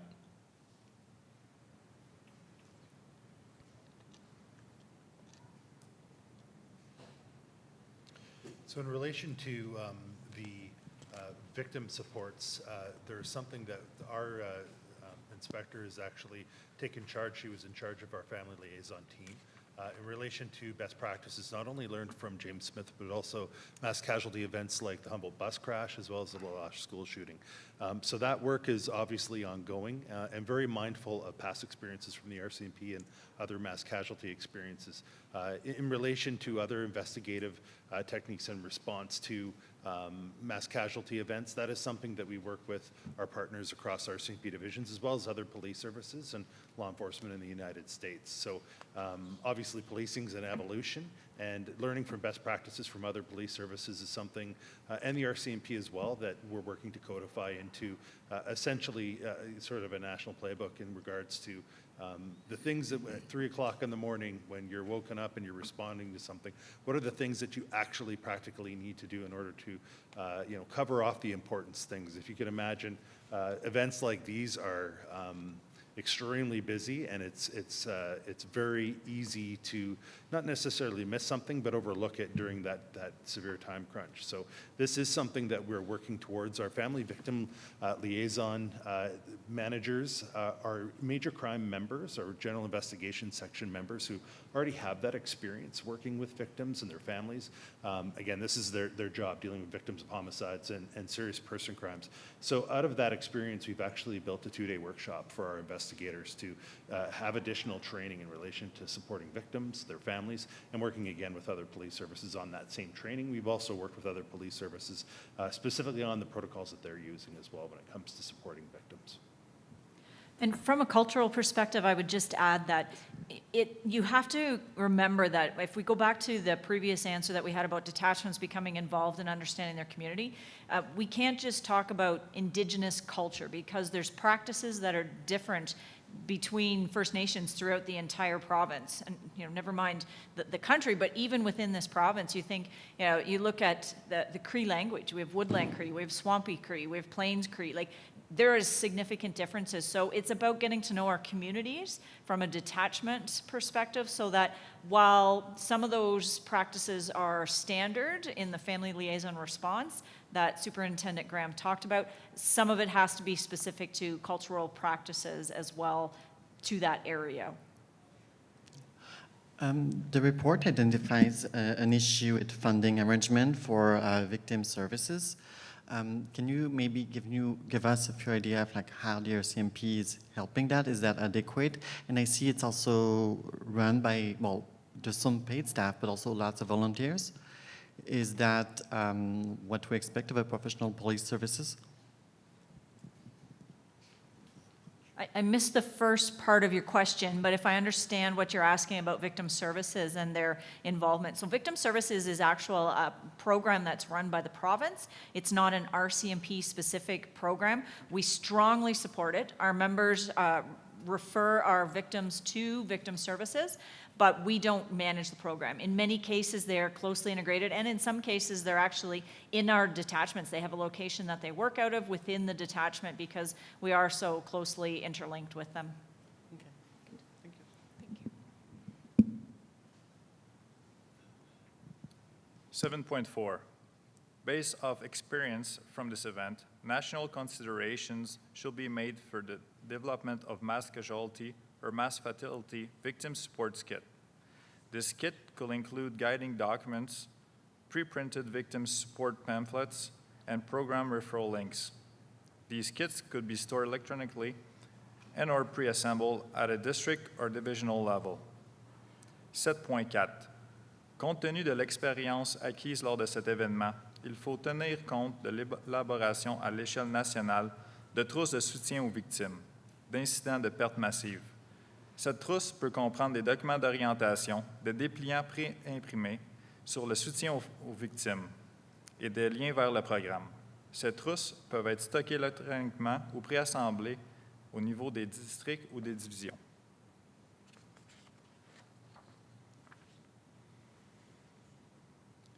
(7.5) Employees of victim services shall receive the same access to critical incident stress debriefing and wellness programs in recognition of their ongoing primary functional roles following mass casualty events.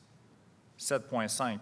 Les employés des services aux victimes doivent avoir le même accès au programme de séances de verbalisation suivant un incident critique et de mieux-être en reconnaissance de leur rôle fonctionnel principal et continu à la suite d'incidents de pertes massives.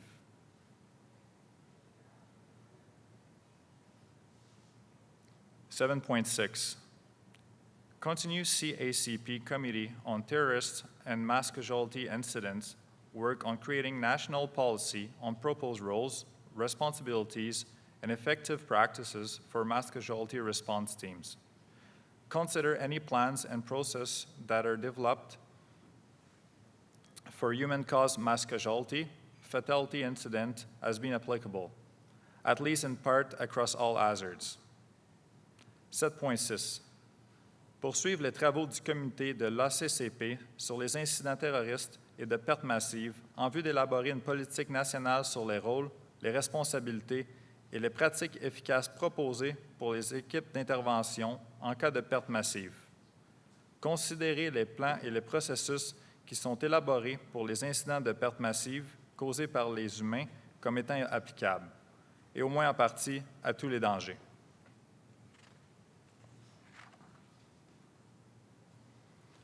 Pre-event intelligence. Renseignements avant l'événement. 8.1. It is recommended that the findings of the CSC and PBC National Joint Board of Investigation be reviewed by the RCMP once it is available. The findings in the BOI may provide valuable additional information pertinent to and pre-event intelligence. 8.1. Il est recommandé que les conclusions du CE national mixte, du SCC et de la CLCC soient examinées par la GRC une fois qu'elles seront disponibles.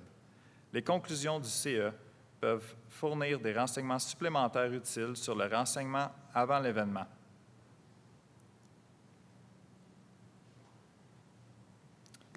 (8.2) Sorry, just 1 second. Just a real quick question. Do you know when, any idea when those findings are going to be available?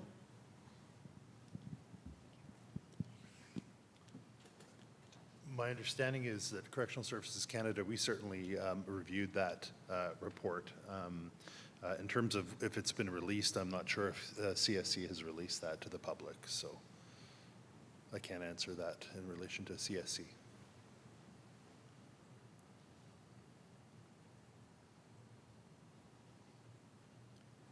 (8.2) It is recommended that the findings and report of the NHQ Behavior Science Unit be reviewed once available and potentially incorporated with the OISP review with this or any other relevant objective.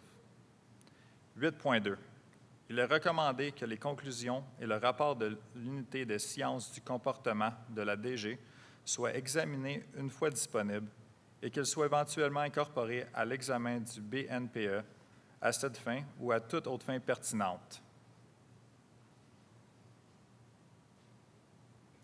8.3. It is recommended that the RCMP continue to support and engage, wherever possible, the proposed community safety, mental health, and other related initiatives undertaken in the wake of the events in the community of James Smith Cree Nation and Weldon. 8.3. Il est recommandé que la GRC continue d'appuyer et de mobiliser, dans les mesures du possible, les initiatives proposées en matière de sécurité communautaire, de santé mentale et d'autres initiatives connexes entreprises à la suite des événements survenus dans la communauté Nation Crie, James Smith et de Weldon.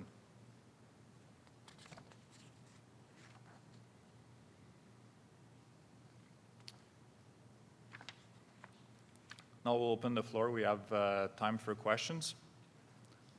Vous avez maintenant l'opportunité de poser vos questions. I just wanted more clarity on the air asset management. Like the report highlights that the air services at an F division are in a difficult position as far as being able to efficiently assist with operations. I'm just wondering, what does the F division need to get those air assets so that they can actually efficiently help in investigations?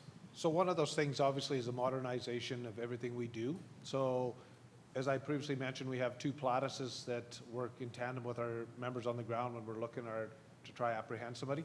On top of that, we have probably the most robust unmanned aerial vehicle program in Canada.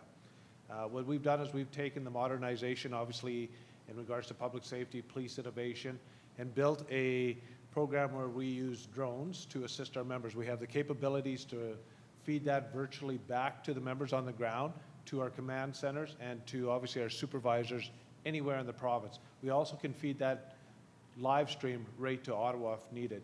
So since we've implemented that, again, every one of our detachments across the province currently has a drone. We have 2 different fleets of drones, as if you would have seen those that we demonstrated back in North Battleford about 6 months ago with the Sky Fury. So that, by moving forward with technology, we've advanced policing tenfold in regards to searching capabilities and apprehensions of individuals. Just a quick follow-up. The report also makes clear that there's issues around getting funding from the province in order for upgrades. Is that still a challenge now? What exactly are you looking to upgrade? Well, as you can imagine, we're not talking small numbers when you're talking about both technology that goes into an aircraft for surveillance as well as the aircraft themselves. There's a significant maintenance schedule, and that has to be followed. It's not just, well, let's see how it works today, right? We have to make sure that we're following a very strict regimen when it comes to maintenance. So there's significant costs involved. We're working very closely with the province to determine how we address those costs over the next few years, whether we look at a large purchase or, can we delay things that we will still be able to get that equipment, but not necessarily have to put out significant amounts of money at the same time. You don't want to upgrade something and then replace it the next year, obviously, so you have to do that very strategically. And as Chief Superintendent Monroe mentioned, we've been enhanced so significantly with our past systems that we have out at our detachments that it's certainly something we still need to do and will be doing, but it's less concerning now that we have that capability to look at situations from the air using our UAVs. There's a lot of recommendations here across the 3 different, the 2 inquests in the report here. Are you guys nervous at all about implementing these moving forward? So just in respect to that, anytime you go and you examine a very complex situation and an incident like the James Smith Cree Nation casualty, there's going to be recommendations. So you take a look at that, and when we can find areas where we can improve and enhance our capabilities, we have to go ahead and try.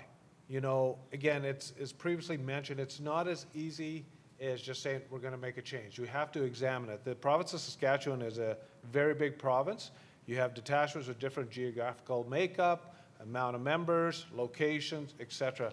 So that's when you go and you take a wholesome look. It takes some time to examine that and move forward with that. It's not as easy as basically flipping a switch and moving on with it. You have to take a wholesome approach to these. And I would add that a lot of them have already been implemented. We've made a very concerted effort through criminal operations, led by Chief Superintendent Monroe, to make sure that we implemented as many of these as quickly as possible that we could. Some obviously take a longer time, but many of them are already in effect. there's a lot of them, but is there one that you feel is going to be the most challenging to implement moving forward here? No, you know what, I think some could be more complex than others. It's all just as you evolve and you look at different technology that comes out, as more personnel come in, you're easily to move that recommendation along. Again, as ma'am said, that, some have already been implemented, some are in the works, and again, we're always analyzing those to see where we can move it and how quickly we can move it along.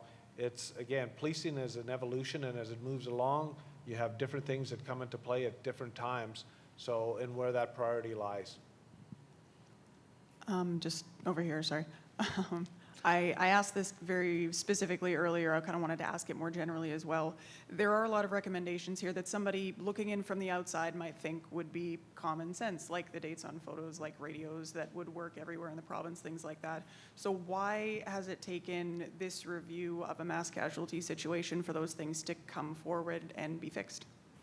So again, the whole point, obviously, when we look at that is to see what can work in, as I previously mentioned, in maybe Fond du Lac. Does it work in Pontiac, Saskatchewan? Does it work in Yorkton, Saskatchewan? So when you're looking at that, it's not as easy as just saying, hey, we're going to move forward. Some of them may be, but most of them are a little more complex because you want to do the research and to see how, if you implement one, how does it affect the other 83 detachments in the province? How does it affect the specialized units? So again, yes, a lot of recommendations, but a lot of good recommendations, and more enhancing and finding those gaps and how do we move things along a lot easier. But you have to do some analytical work to it and research before you quickly change something and realize it doesn't work somewhere else. And the other thing I would add to that is, when we talk about radio, there were dead spots when I was a constable, which was many years ago. You knew that. We were aware of that. And the only option at that point in time was to build multi-million-dollar towers to increase radio coverage. Now we have the technology that allows radios to move back and forth between cell towers and radio towers. That didn't exist 15, 10 years ago even. So looking at engaging technology as well to move some of these issues further. And a prime example, and I'll just touch on that, ma'am, is an incident we had yesterday that you're all aware of, obviously, that the shooting that occurred in Manitoba and the individual fled here into the province. Utilizing our ATAC system and our Blue Force tracking, and all the different techniques we use based on the modernization from a lot of these recommendations, we were able to pinpoint that individual and find them very quickly as they move throughout the province and apprehend them, which prior to that would have been a lot of just police cars driving down different roads looking and hoping the public would provide us some assistance with that. The days of modernization are upon us, and we're able to move through coming with different technology to advance policing operations in this province. 10 years ago, the McNeil report said that agents should carry with them a cell phone, and if possible, or if je lis le rapport en français, je te dis, je te fais de la traduction en temps réel. It says that they also should carry a cell phone, satellite phone, and one of the issues identified was communication on the field in a radio blackout. Are RCMP agents equipped with satellite phone, and that was identified 10 years ago, and why is it still a problem today? It's not. All of our members are equipped with cell phones. The issue is we have radio coverage and we have cell coverage, and they're two different systems that provide that coverage for them. So we've engaged technology where you can actually access the radio through our cellular phones as well. So again, leveraging technology, but our members all have access to cell phones. And as Chief Superintendent Monroe mentioned, we look forward to being able to use apps that allow easier access for our members and make things easier, but we're engaging technology as it becomes available. Just to touch on that too, when you talk about satellite phones, in the remote areas, our members do have satellite phones. We've had satellite phones for the past 20 years in a lot of these locations. Are we able to provide a French summary briefly? So just to, pour donner la réponse en français, ce qu'on passe, c'est que tous nos agents ont présentement un téléphone qui donne accès aux signaux cellulaires. Puis aussi, on a accès avec les radios aux communications avec les tours différentes pour la radio.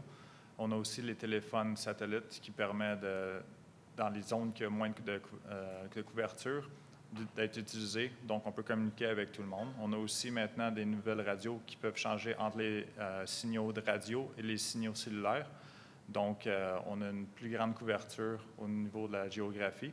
Puis, avec l'avancée technologique, on continue à regarder les applications qui sont disponibles sur les téléphones et voir qu'est-ce qu'on peut faire pour améliorer la couverture de nos membres.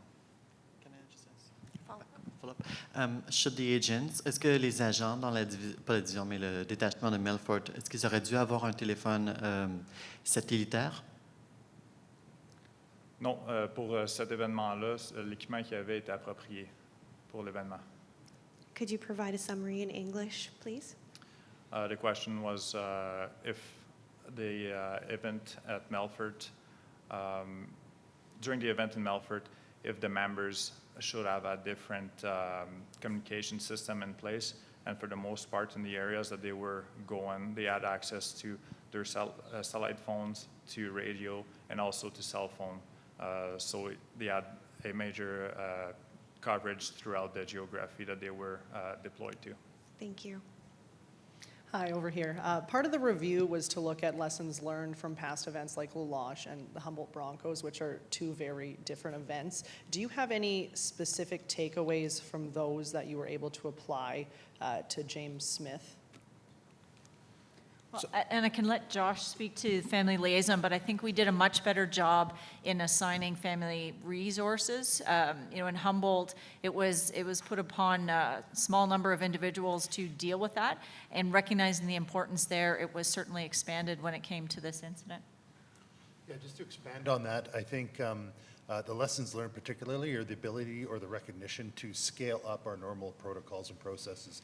So in terms of homicides or deaths, we're very practiced at that, unfortunately. I mean, that's a weekly type of investigation that our major crime members investigate. When you start adding complexity and a scale, that is certainly something that we took away from not only the mass casualties here in Saskatchewan, but other places as well.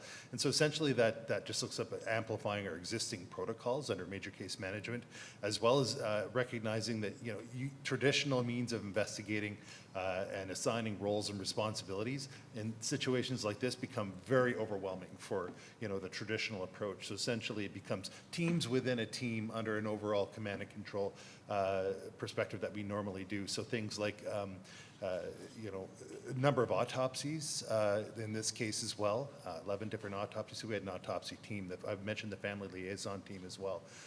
We completed hundreds of interviews, so we had a full interview team as well. So, and we mentioned crime scenes before, over 40 crime scenes. So we had crime scene management teams. And what's really important about that is that, you're able to actually keep up with what's going on as well, to consider things that may otherwise be overlooked. I'll use the example of incorporating cultural practices and the sensitivity to the families. In the crime scenes, for example, before we were examining crime scenes, removing bodies for autopsies, families were able to have their cultural ceremonies to deal with the deaths of their loved ones in that manner. So that's how we incorporated that both, rather than simply being rushed and maybe overlooking some of those things. I think that, frankly, is where the RCMP, and particularly from a major crimes perspective, we all do a similar job. So we actually brought in investigators from Alberta and Manitoba as well. So I think that's something that we overall learned from Humboldt, certainly in the Laloche school shooting as well, and as well the dynamic nature of these, that you're only human beings, you can only take so much information at one time. And so I think that was something that moving forward we really took away from that and other files. I just wanted to ask about the emergency alert issued in Regina. It's kind of on in the report. It mentions that that was essentially a report that came in, and it was not, I guess, a correct lead, but it was used as an emergency alert to people in Regina to get that knowledge out there. I'm just wondering, how do you avoid things like that in the future?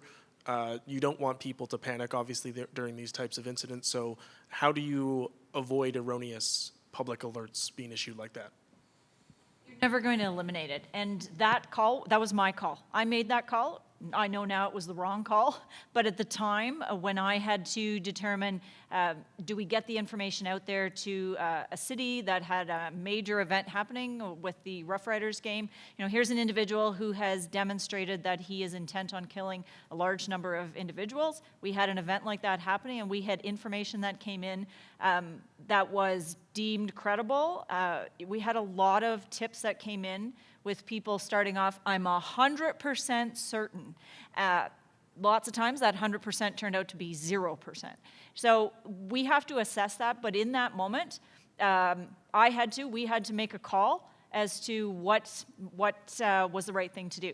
At that point in time, I felt it was the right call to make, to warn people. I would rather have people that were a little bit on edge and nervous and warned, rather than have individuals who were harmed because they weren't warned. So, you know, we make those calls, and I don't think you'll ever get to a point where you're 100% accurate. It's very easy in hindsight to know where we should and shouldn't have focused our efforts, but each one of those tips, each one of those pieces of information has to be pulled apart to determine accuracy and credibility and follow-up.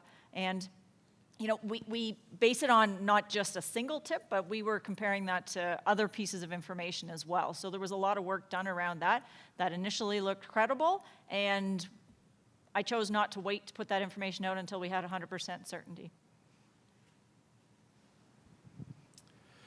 Hi there.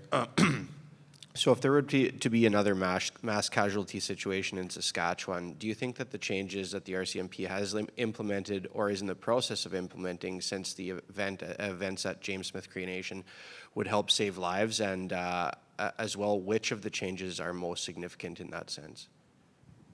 So I guess when you talk about changes that have happened, again, prior to that, as Superintendent Graham had said, there's not a lot of experience when you come around that. We've had 2 mass casualties within the province of Saskatchewan. So prior to James Smith happening, when you take and you utilize technology and utilizing these reviews here that we have today to take the information from there to modernize, train, and be more prepared for when these happen. To say that we possibly could prevent it, hopefully so. Hopefully the training and additional stuff that we do helps us be better prepared. However, again, if somebody is intent on doing harm and the ability is there, oftentimes the reality is that the police take some time to get there. And when you live in a rural community, it's the expectations, no different than ambulance or fire department, that it's going to take some time to get there. So again, that's why we looked at this and we took the recommendations. We looked at how can we modernize to respond quicker and more effective and utilize the training and the abilities to be able to deal with these types of events as they evolve and throughout the investigation.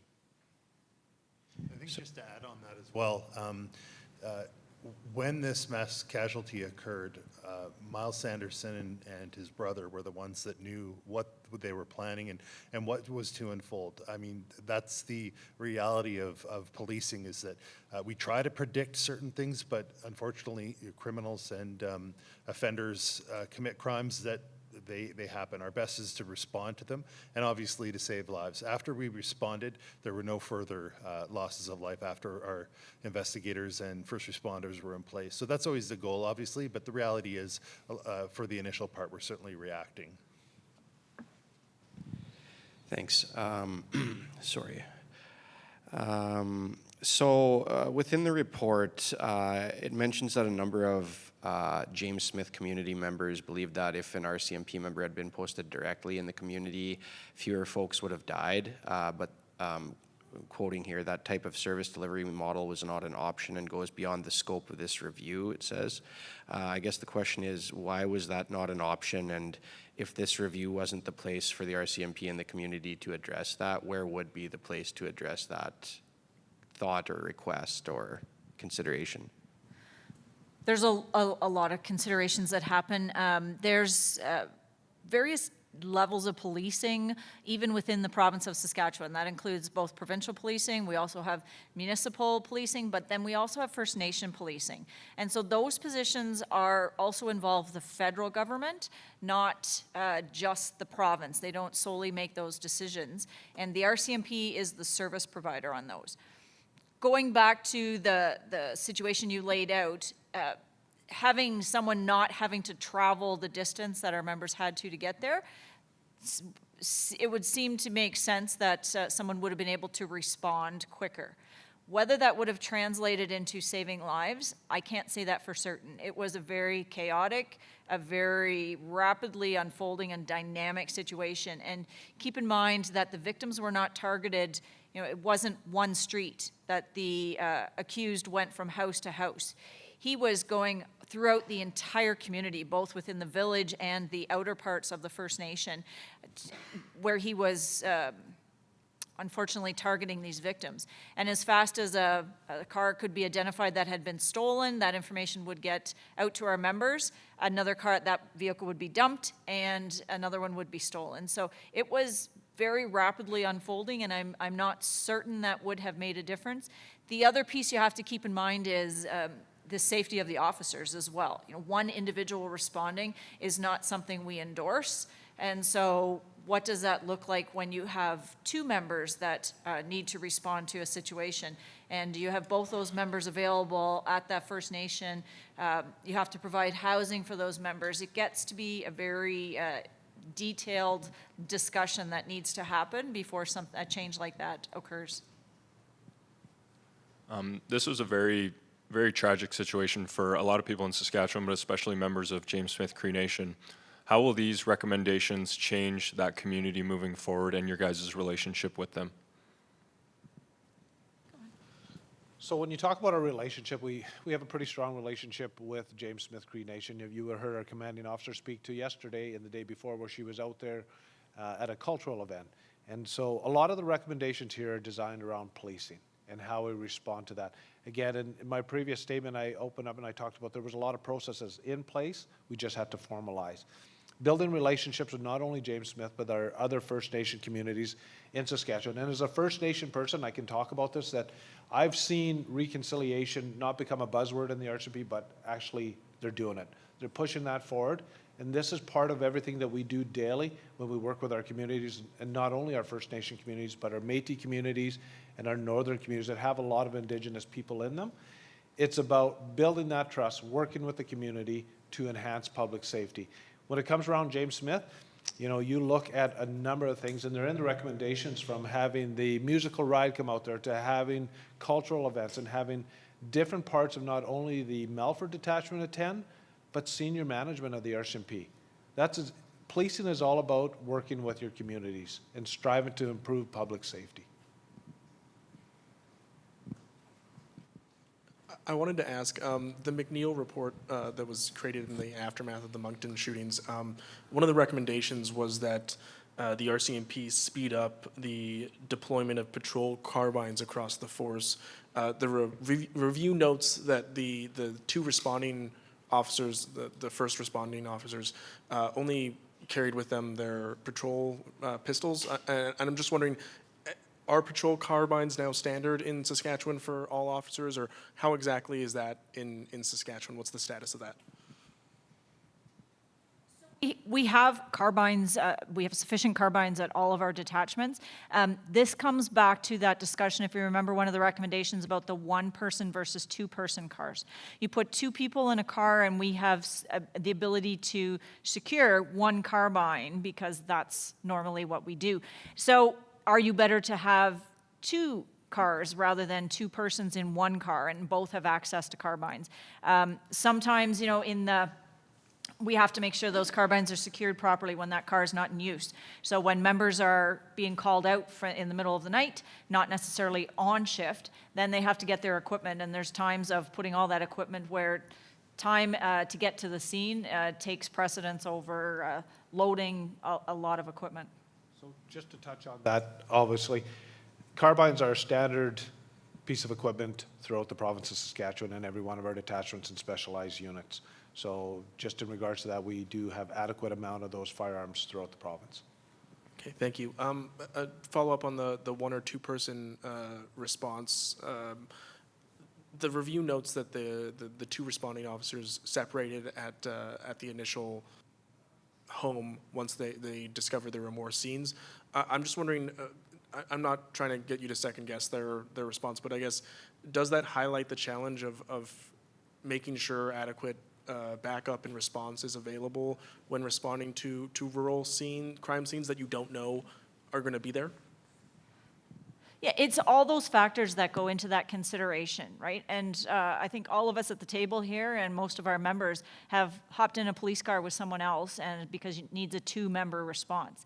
But when you think about being away from the detachment and then you have a scene that unfolds to not one scene, but in the end, you know, over 40 crime scenes, you don't think about, oh yes, we should have 2 cars.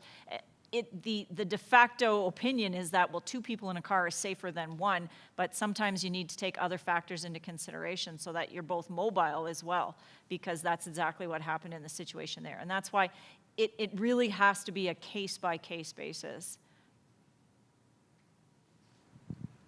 Hi there. Just in terms of the manhunt aspect of this, even though there were some communication issues, they seemed minor. I'm just wondering what worked well for the manhunt aspect of this investigation. I think when you look at the manhunt and you talk about the capabilities of the RCMP as your provincial police service, we had the capabilities to draw on resources from outside of the province. And when you look at resources coming out of Ottawa, coming out of Alberta, coming out of Manitoba, when you have that ability, and I believe no other police force has that ability, when you can talk about working in tandem, understanding everybody's techniques, all the same training, and taking that and focusing that across the province. In excess of, we had over 500 RCMP members, and that's not to take into account all the excessive public servant employments that were part of this. So, and another great example, and I'll go back to yesterday, where we worked with Manitoba in tandem to safely apprehend the individual that was just involved in a significant event in their province. And I would add, when we talk about the McNeil report, one of the recommendations out of the McNeil report was that Blue Force tracking, or what we call the ATAC system, which allows us to track our members once they're outside of cars. For a very long time, we've been able to track cars via GPS, but that was one of the issues identified with the Moncton incident. And we've had that system here in Saskatchewan for several years. That's been working exceptionally well. And I think we saw the value of that as we were searching areas, being able to designate areas searched and relay that information to the command post to have that, all of that understanding from an overall perspective, as opposed to trying to create waypoints and determine where you are. We knew exactly what areas had been cleared and what not when we were looking in the bush for hunting shacks and cabins and those types of areas, and it worked exceptionally well. Thank you, ma'am. That concludes today's event. Thank you for everyone for coming today. Voilà qui conclut l'événement d'aujourd'hui. Merci à tous d'être venus aujourd'hui. As a reminder, the full internal review reports, as well as the responses to the resulting recommendations, are available on the Saskatchewan RCMP's public website. Our responses to both sets of coroners' inquest recommendations are available on the Saskatchewan Coroners Service website under the Jury Findings and Recommendations section. À titre de rappel, l'intégralité du rapport d'examen interne ainsi que nos réponses aux recommandations qui en découlent sont disponibles sur le site Web de la GRC de la Saskatchewan. Nos réponses aux 2 séries de recommandations découlant des enquêtes du coroner sont disponibles sur le site Web du Service des coroners de la Saskatchewan dans la section Conclusions et recommandations du jury. Merci.